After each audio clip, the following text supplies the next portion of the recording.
Hi viewers, welcome to dial sports. So IPL 18 season చాలా రసవత్తరంగా సాగుతుంది. సో మొన్నటి వరకు ఒక హై స్కోరింగ్ మ్యాచ్లన్నీ కూడా అభిమానులకి ఎంటర్టైన్ చేశాయి.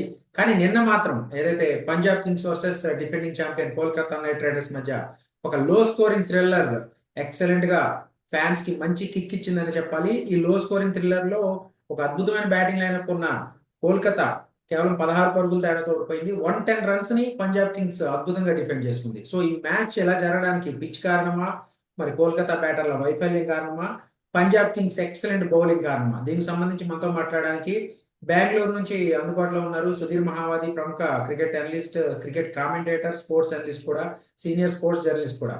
సో సుధీర్ గారు, సో ఎట్లా జరిగింది నిన్న మ్యాచ్, మనం ఎట్లా చూడొచ్చు? నమస్తే నరేష్. ఐ థింక్ చాలా ఎక్సైటింగ్ మ్యాచ్, డౌట్ లేదు. అండ్ మనం ఎప్పుడు కూడా నరేష్ 200+ 250+ స్కోర్స్ ఎక్సైటింగ్ గా ఉంటాయని అనుకోకూడదు.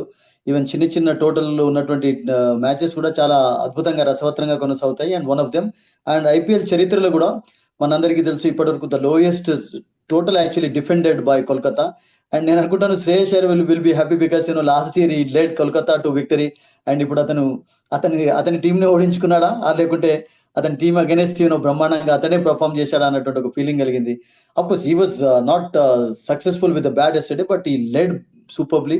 అండ్ 111 లాంటి ఒక టోటల్ ను మీరు డిఫెండ్ చేసుకునేటప్పుడు కెప్టెన్ యొక్క ప్రభావం చాలా ఉంటుంది నరేష్. బికాస్ బౌలింగ్ చేంజెస్ అంటారా, లేకుంటే ఎవరిని ఎప్పుడు తీసుకురావాలి, ప్రెషర్ ఉంచడం అపోజిషన్ పైన. I think all we saw from Shreyas Iyer yesterday. Overall గా 100 మార్క్స్ ఇవ్వచ్చు. ఎందుకంటే నేను బౌలింగ్ రొటేషన్ చూసాం మనం చాలా అద్భుతంగా. ఒక పేస్ బౌలర్ ని, ఒక స్పిన్నర్ ని, ఆ క్లోజ్ ఫీల్డింగ్ సెటప్, ఒక టెస్ట్ మ్యాచ్ లో ఒక ఫీల్డింగ్ సెటప్ ఎట్లా పెడతారో, డ్రా అయ్యే ముందు మ్యాచ్ ని మనం చేజిక్కించుకోవాలి, అటువంటి ఫీల్డింగ్ సెటప్. కరెక్ట్ గా చెప్పారు నరేష్ మీరు. మనం ఒకసారి చెన్నై మ్యాచ్ చూసుకున్నట్లయితే 103 చెన్నై చేసినప్పుడు why did they start with Khaleel Ahmed, ఆ తర్వాత మళ్ళీ కంబోజ్ నుంచి ఎందుకు బౌలింగ్ చేయించారు నాకు అర్థం కాలేదు. ఒక వికెట్ పడ్డా కానీ అసలు యాక్చువల్ గా వాళ్ళ మ్యాచ్ లో స్పిన్నర్స్ తోటి ఒకవేళ స్టార్ట్ చేసి మీరు అన్నట్టుగా, మరి ధోని లాంటి అంత ఎక్స్పీరియన్స్ ఉన్నటువంటి కెప్టెన్ అతనికి తెలియదా కానీ, బట్ అతను ఏమనుకున్నాడు, మేబీ పేసర్స్ ఒక వికెట్ తీసినట్టయితే స్పిన్నర్స్, అప్పుడు స్పేసర్స్ 2 overs లోనే వాళ్ళు కోల్కతా రన్స్ అని స్కోర్ చేశారు. 20-25 రన్స్ వచ్చినాయి. అప్పుడు ప్రెషర్ తగ్గిపోయింది. అబ్సల్యూట్లీ ఆ మ్యాచ్ లో కూడా ఒక అటాకింగ్ ఫీల్డ్ పెట్టి మీకు తక్కువ టోటల్ ఉన్నప్పుడు ఎప్పుడు కూడా దగ్గర ఫీల్డింగ్ వచ్చినట్లయితే ప్రెషర్ ఉంటుంది బ్యాటర్స్ పైన. షార్ట్స్ ఆడాలని ముందరికి వెళ్ళేటప్పుడు మీకు స్టంప్ ఛాన్స్ ఉంటుంది, స్పిన్నర్స్ కదా, లేకుంటే లీడింగ్ ఎడ్జెస్ పోయి క్యాచెస్ ఎక్కువగా వస్తుంటాయి. సో అలా చేయలేకపోయినారు చెన్నై. బట్ ఎస్టర్డే శ్రేయస్ ఉండి మీరు అన్నట్టుగా ఆ పర్ఫార్మెన్స్ చూసాం, ఆ క్యాప్టెన్సీ పర్ఫార్మెన్స్. అండ్ బౌలర్స్ కూడా ప్రతి వాళ్ళు కూడా మంచి బౌలింగ్ కనబరిచారు. అండ్ వాళ్ళు బార్లెట్ ని తీసుకోవడం ఒక అడ్వాంటేజ్ అయిపోయింది నిన్న. బికాస్ చాలా మంచి ఆస్ట్రేలియన్ బౌలర్ కావాల్సిన వికెట్ ఇచ్చాడు. And Harshdeep was good actually. ఈ టోర్నమెంట్ మొత్తంలో కూడా చూడండి, ఐ థింక్ నేను అనుకుంటాను మెయిడెన్స్ చాలా తక్కువగా చూస్తుంటాం T20లలో, బట్ ఆల్రెడీ 5-6 ఉన్నాయి. అందులో హర్షదీప్ ఒక maiden wicket over. Yeah, మేడన్ wicket, అది మేడన్ వికెట్ కాదు, వికెట్ మేడ్ ఇన్ ఓవర్ అనండి. యా, బికాస్ చాలా బ్రిలియంట్ గా బౌలింగ్ చేశాడు. అండ్ తర్వాత యజ్వేందర్ చహల్ తన మాయాజాలాన్ని కనబరిచాడని చెప్పాలి. బికాస్ బాల్ గ్రిప్ అయింది అండ్ టర్న్ రాబట్టుకున్నాడు కొంచెం. అండ్ అంత 111 స్కోర్ చేసి 195 ఆల్అౌట్ అయ్యే పిచ్ ఏం కాదు అది. ఆ పిచ్ పైన కూడా మీకు నిలబడ్డట్టయితే స్కోర్ చేయవచ్చు, అది మనం చూసాం. బట్ అన్ఫార్చునేట్లీ అక్కడ బ్యాటర్స్ ఎవరు కూడా నిలదొక్కుకోలేకపోయినారు. అండ్ వెరీ పువర్ బ్యాటింగ్ కూడా ఒక రకంగా కారణమైంది. And excellent bowling of course one of the reasons. ఎందుకంటే మీరు 111 ఉన్నప్పుడు మీరు చేయాల్సింది ఏంది, అటాకింగ్ ఫీల్డ్ పెట్టాలి, తర్వాత వికెట్లు తీసే ప్రయత్నం చేయాలి. And they succeeded actually. So వికెట్లు తీయగలిగారు వాళ్ళు. So I think they won the match. So full marks to the team. బ్యాటర్లు ఏదైతే రహానే, రఘువంశీ అంటే 10 overs వరకు వాళ్ళ చేతిలోనే ఉంది match. After 10 overs they lose the momentum.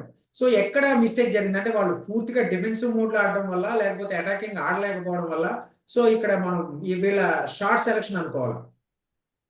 వాళ్ళు అగైనెస్ట్ చెన్నై 103 చేంజ్ చేసేటప్పుడు మీరు అన్నట్టు ఒక్కసారి అటాకింగ్ తోటి స్టార్ట్ చేశారు, అందులో డౌట్ లేదు. వాళ్ళు అద్భుతమైనటువంటి అటాకింగ్ ప్లే కనబరిచారు. ఫస్ట్ 2 overs లో వాళ్ళకు రన్స్ వచ్చాయి, ఆ తర్వాత కొంచెం ఈజీ అవుతూ వచ్చింది. బట్ నిన్న కూడా ఐ థింక్ 7 for 2 కావడం తోటి, బికాస్ నారాయణ్ ఈ టోర్నమెంట్ లో కూడా చెప్పుకోదగ్గ పర్ఫార్మెన్స్ ప్రతిసారి కనబరచలేదు. అండ్ క్వింటన్ డికాక్ మనం ఎప్పుడు కూడా చెప్తూనే ఉన్నాం కదా, ఈ సీజన్ ఓన్లీ మొత్తం 1 ఇన్నింగ్ ఫ్లాప్ అయ్యాడు. 97 రాజస్థాన్ రాయల్స్ దగ్గర మీద మిగతా అన్ని మ్యాచెస్ లో కూడా అతడు స్ట్రగుల్ అవుతూ ఉన్నాడు. సో స్టార్ట్ అనేది ఇంపార్టెంట్. కనీసం ఓపెనర్స్ ఇద్దరు కలిసి ఒక 20-30 రన్స్ ఆన్ ద బోర్డ్ పెట్టినట్లయితే దే కూడా మీరు అన్నట్టుగా అప్పుడు డిఫెన్స్ ఆడే పర్వాలేదు, మీరు ఎట్లా అయినా చేయొచ్చు. బట్ స్టార్టింగ్ వాళ్ళకు చక్కగా జరగలేదు. స్టార్టింగ్ కు ఆఫ్ కోర్స్ ఫుల్ మార్క్స్ మీరు పంజాబ్ 11 బౌలర్స్ కి ఇవ్వాల్సిందే, because they got 2 quick wickets. And ఆ తర్వాత రహానే, రఘువంశీ చక్కగా ఆడినా గానీ ఐ థింక్ అది సరిపోలేదు వాళ్ళకి. అండ్ ఇద్దరు అవుట్ అయిపోయిన తర్వాత టోటల్ గా రసెల్ కూడా మరొకసారి లాస్ట్ లో రసెల్ కూడా చాహల్ వేసిన ఓవర్ లోనే ఒక 2 సిక్సర్లు కొట్టాడు, ఒక 4 కొట్టాడు. అక్కడ కూడా మ్యాచ్ టర్న్ అయింది అనుకున్నాం. 30 బాల్స్ లో 17 మాత్రమే. కానీ తర్వాత టేల్ ఎండర్ నుంచి మనకి సపోర్ట్ లేదు అతనికి. లాస్ట్ లో స్ట్రైక్ తీసుకున్నా కూడా సక్సెస్ కాలేకపోయాడు. బట్ అతడు కూడా అవుట్ అయిపోయినాడు. అతడు ఓల్డ్ రసెల్ ఇంకా చూస్తలేం మనం. అయితే ఈ టోర్నమెంట్ లో అదే ఎన్ని కొట్టాడు అసలు రన్స్ టోటల్ గా 30-40 రన్స్ కూడా లేవు అన్ని ఇన్నింగ్స్ లో ఆడినప్పుడు. సో ఈస్ రియలీ స్ట్రగ్లింగ్ అండి, స్ట్రగుల్ అవుతూనే ఉన్నాడు. So Yeah. అయితే మనకి ఇక్కడ చాహల్ బౌలింగ్ గురించి ఏం చెప్తారు? ఎందుకంటే మనం చూసాం ఫస్ట్ స్టార్టింగ్ మ్యాచెస్ లో చాహల్ అంత ఎఫెక్టివ్ గా ఏం కనిపించలేదు. కానీ నిన్న అద్భుతమైన స్పెల్ వేసాడనే చెప్పుకోవాలి. I think Chahal is bowled well yesterday. Bowled well yesterday. Even couple of matches లో కూడా మంచి బౌలింగ్ కనబరిచాడు. అండ్ అతన్ని ఉపయోగించుకున్నటువంటి విధానం శ్రేయస్ అయితే నాకు నచ్చింది నరేష్. ఎందుకంటే మీరు చూడండి, కొన్ని మ్యాచ్లలో ముఖ్యంగా మిడిల్ ఆర్డర్ లో లెఫ్ట్ హ్యాండర్స్ ఉన్నప్పుడు అతన్ని తీసుకురాకుండా లాస్ట్ లో తీసుకువస్తున్నాడు. అండ్ తీసుకువస్తే రైట్ హ్యాండర్స్ ఉన్నప్పుడు స్టార్టింగ్ లో ఎవరికైతే వీక్నెస్ ఉంటుందో స్టార్టింగ్ లో తీసుకొస్తున్నాడు. ఈ has been used magnificently by Shreyas. ఆ మార్క్స్ అన్ని కూడా మీరు అతనికి ఇవ్వాల్సింది, కెప్టెన్ కు.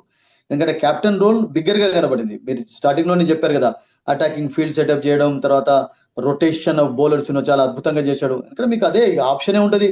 111 లాంటి స్కోర్ ఉన్నది అంటే you have to do your best అక్కడ. అంటే మీకు బౌలర్స్ వికెట్స్ తీస్తే తప్ప మీకు మ్యాచ్ గెలిచే ఛాన్స్ ఉండదు. మీరు కట్టడి చేయాలి 20 ఓవర్స్ లో అంటే చాలా కష్టం.